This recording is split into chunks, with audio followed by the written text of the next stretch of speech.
Welcome to the first video of Manhood Basic Training. And today we're going to talk about the mental and the primal aspects of manhood. So inside you, there's two sides, okay?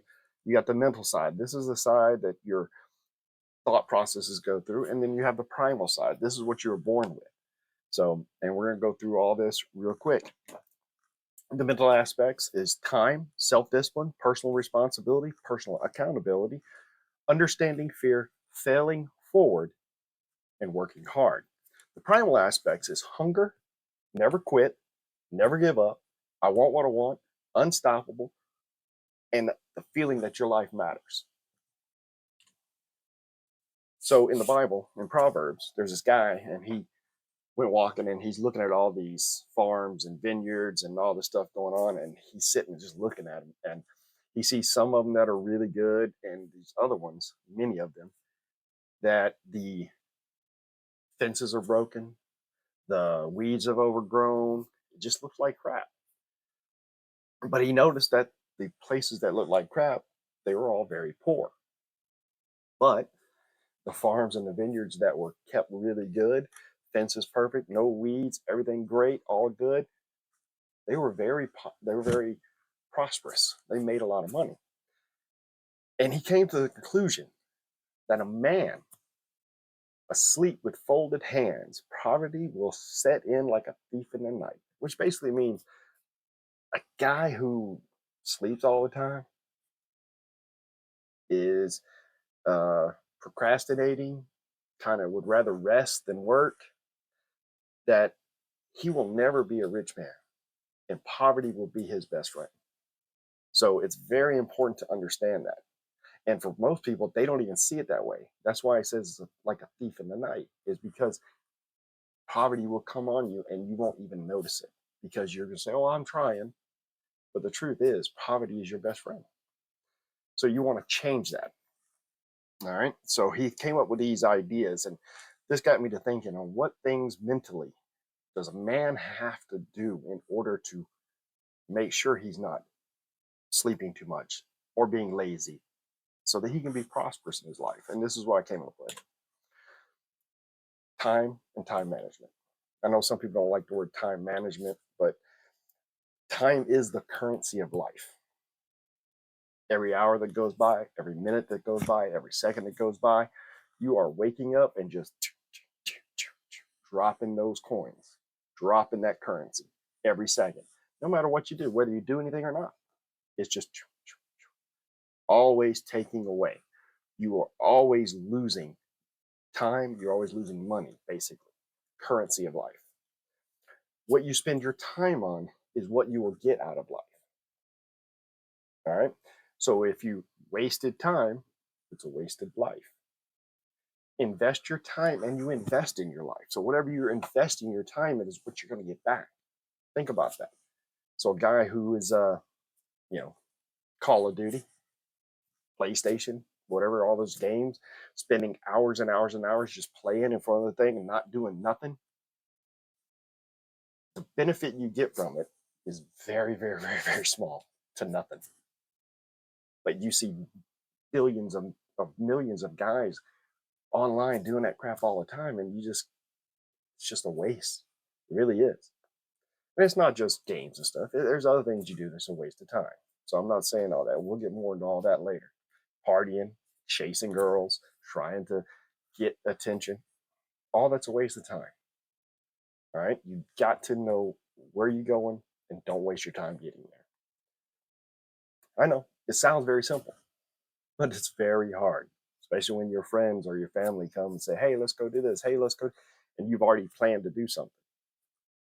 You got to learn to tell them no. And over time, they're going to stop asking you. But honestly, those aren't the people you need in your life anyway. You need people who are going to support you to get to your goals and get to where you need. People that are trying to take your time away aren't really there to help you. So make a plan, keep a plan. Simple, right?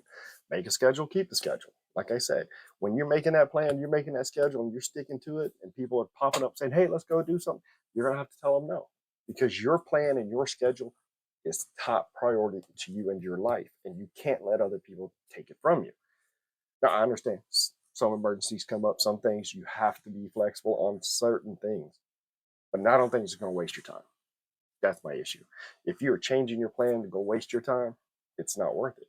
And you need to be very, very strict on that, especially for young men. As young as possible, start instilling them schedules and time. You know, 2-year-old kid, this is what time we wake up. This is what time we go to bed. This is what time you take your nap. It's very important, especially for a young boy, to make sure they stay on schedule. So they learn how to schedule. They learn to do that stuff. Okay. Next one is self-discipline. Discipline versus self-discipline. I don't like people who say you have to be disciplined. Discipline to me is an outside force. All right. Your boss's expectation on a job is instilling discipline in you to meet his expectations. Your parents telling you that you got to do your homework, you got to clean your room. That's them putting their expectations on, and you're trying to meet their expectations. Teachers and even the world puts expectations on you. But self-discipline comes from within you. These are the expectations you have for yourself, your wants, your dreams, your happiness. Oh, that says hippiness, but anyway, your happiness. What do you want for yourself? And disciplining yourself to achieve what you want for you.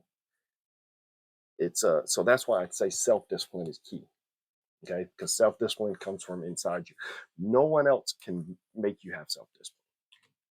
Okay, you will not accomplish anything in your personal life without self-discipline, without the self-discipline. There we go. By setting the goals and tasks and using self-discipline to keep you on track, on schedule from the time management you did, okay, and not wasting that time. You make the plan, you keep the plan, you make the schedule, you keep the schedule. That's what self-discipline does. When you make a plan, I'm going to do this. I'm going to get up at 6 a.m. 6 a.m. hits, you get up. That's self-discipline. Okay.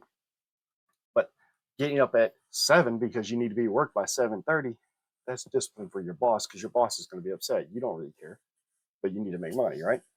No one cares if you chase your dreams. No one. All right. No one cares if you keep your schedule. Like I said, if you want to get up at 6 so you can exercise before you go to work, who is going to care if you don't get up at 6 and exercise before you go to work? Nobody. It's on you. All right. No one cares unless it affects them in their life. Then they will care.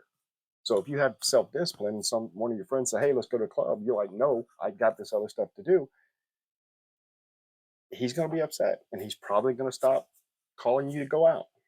But you really want that kind of person in your life anyway, right? So self-discipline is important.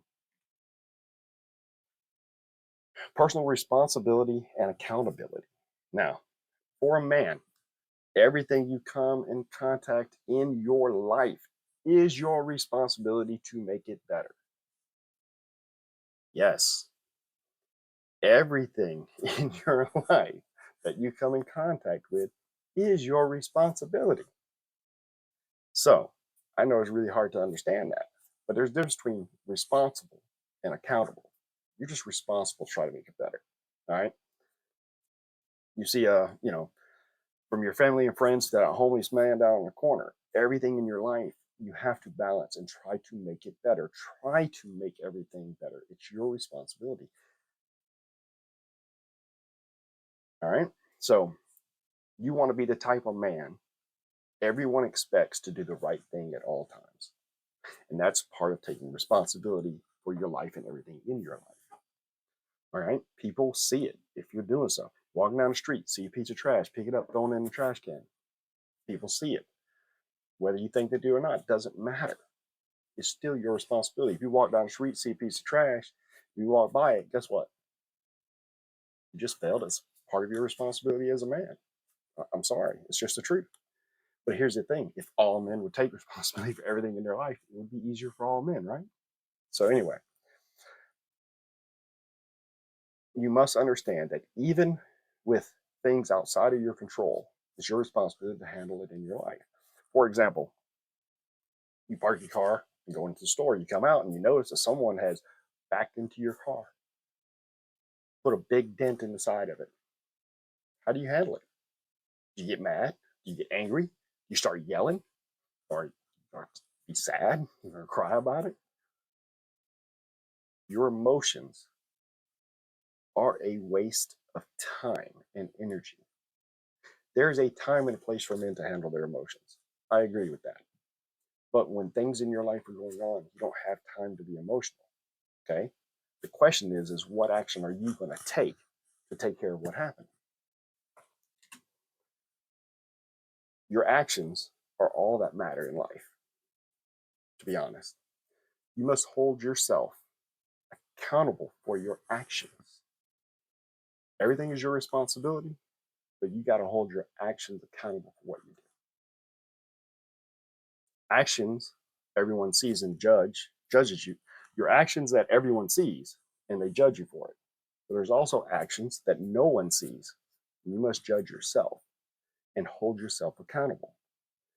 Examples of that: porn and sexual addiction, sitting on the computer all the time looking at things you shouldn't be looking at. Again, wasting time, wasting energy, and you're not holding yourself accountable for doing something that ain't right because it's a waste of time. It's not helping you in your life. You sleep too much. Sleeping 10, 12 hours a day? Why? Well, I just need my sleep. Yeah, but how is it helping your life? How is it making you better? How is it? That's the things you got to answer. Okay? Procrastinating. When you know you got to do something, why are you procrastinating? Okay? Laziness. Things you know need to do, like you need to do laundry, but just don't feel like doing it. Well, guess what? Laziness. All right? For every action you take, for every action you have taken up till now, has led you to the life that you have today. Correct actions from now on will lead you to the life you want. So you got to be accountable for your actions so it gives you the life that you want. Be very strict on yourself. Next is understanding fear. Fear is the freeze point of your actions. Okay, what I mean is fear is what freezes you in place until you decide what you want to do. All right. People have fear of failure. People even have fear of success, fear of judgment, fear of change, fear of love, fear of loss of love. Okay. The best way to overcome fear is to have a desire greater than that fear. Because if your desire is greater than the fear, fear won't freeze you. All right. Learn to fail forward. This is kind of interesting, right? A person that failing means you're actually trying, because you can set a goal. Like if my goal is I want to do one push-up a day. Well, I can do one push-up. That means I accomplished the goal. Yeah, but there's like no way I'm going to fail that goal either, because I can definitely do one push-up. Too easy. But if I say I want to do 1,000 push-ups in a day, guess what? There's a chance I'm not going to be able to do that. All right. So if I fail, that really means I'm trying. But if I don't fail, it means I probably didn't set my goal high enough. All right. Failing is hunger. People that are hungry for things, people that are trying for things, they're going to fail. That's the people you want to be around. You want to be around people that are hungry for life, hungry to try things, hungry to do things, because they're going to push you higher too. Failing is knowledge. Because if you tried hard, if you set your goal high and you tried and you failed, you still learned. You learned what to do, what not to do. You learned how you can do it, what you can do better. You learned so much from failure. What do you learn from success? Oh, I could actually do it. Okay, what else did you learn? Nothing, because I did it. Okay. But if you fail, what'd you learn? Oh, I got to be better at time management. Oh, I have to learn to get up earlier. Oh, I have to learn to be nicer to people. Oh, I have to. There's so much you learn from failing, honestly, that you need it. Okay. Failing is growth. You take that stuff you learn and you apply it to future goals and you grow as a human being. You grow as a man. You grow and you become stronger. Failing is necessary in life. Like I said, if you're not failing, you're not trying. And failing is a part of life. Don't be ashamed of it. Don't be afraid of it. Failing is important. I'm not saying set yourself up for failure, but I'm saying reach high enough where you can fail, but not so high that you absolutely would fail. You got to find that good zone. Work hard and work even harder. All right. You can do everything right. You can make a plan, you can have no fear, you can be disciplined, you can do all that. But if you ain't willing to work hard, you're going to fail.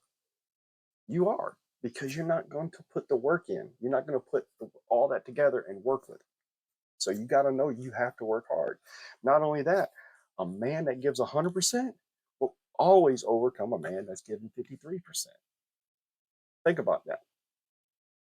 If you're working harder than everybody else to achieve something, chances are you're going to get it. Because there's other guys, they aren't putting in all the work, but you are. So work hard. Working hard is important. All right. So that's the mental aspects. Now we're going to talk about the primal aspects. Okay. The primal aspects of manhood is hunger. Never quit. Never give up. I want what I want. I want it now. I'm unstoppable. My life matters. I'm going to tell you where your primal aspects come from. When you're born, a baby gets hungry, wants to be fed, and will not stop crying until he gets fed. If diaper's dirty, will not stop crying until somebody changes the diaper. If they're bored, they will not cry until somebody starts playing with them. If they're tired, they will not stop crying until they fall asleep. They want what they want it now, and as parents, you have to give them what they want. That's just the way it is because they're babies, right?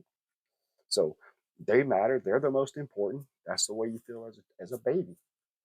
The problem, though, is the parental effect on the primal aspects.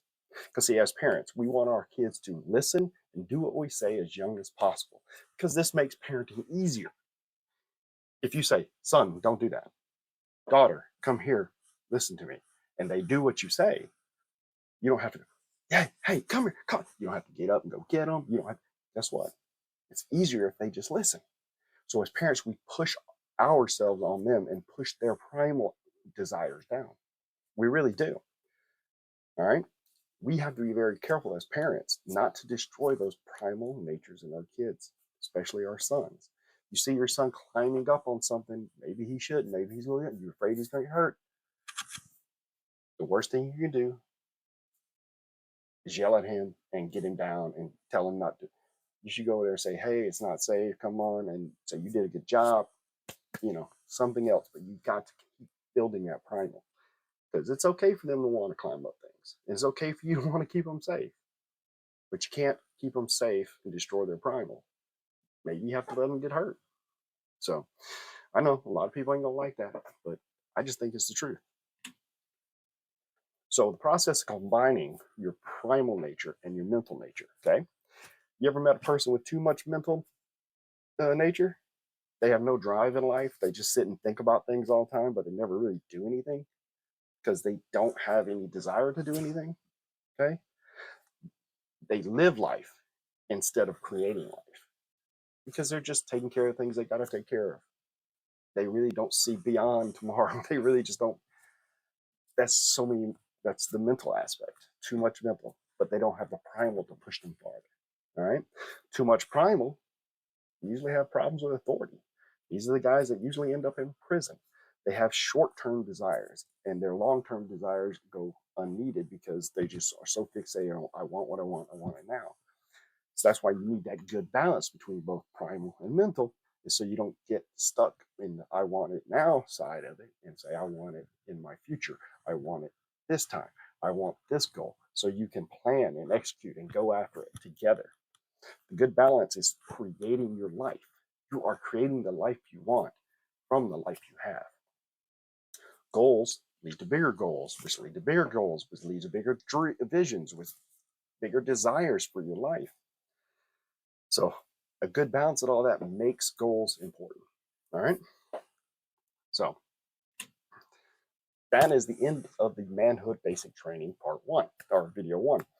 Remember, mental and primal, and working together, you can create a life that you really want. You can.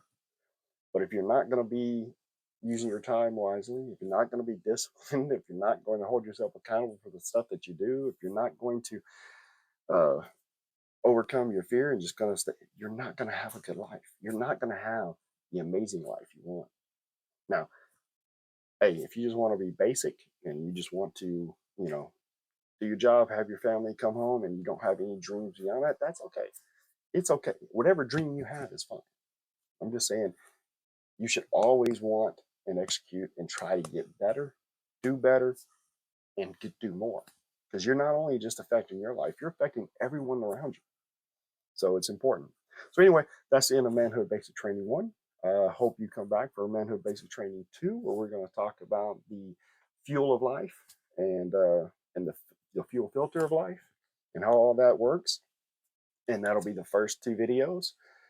See you later.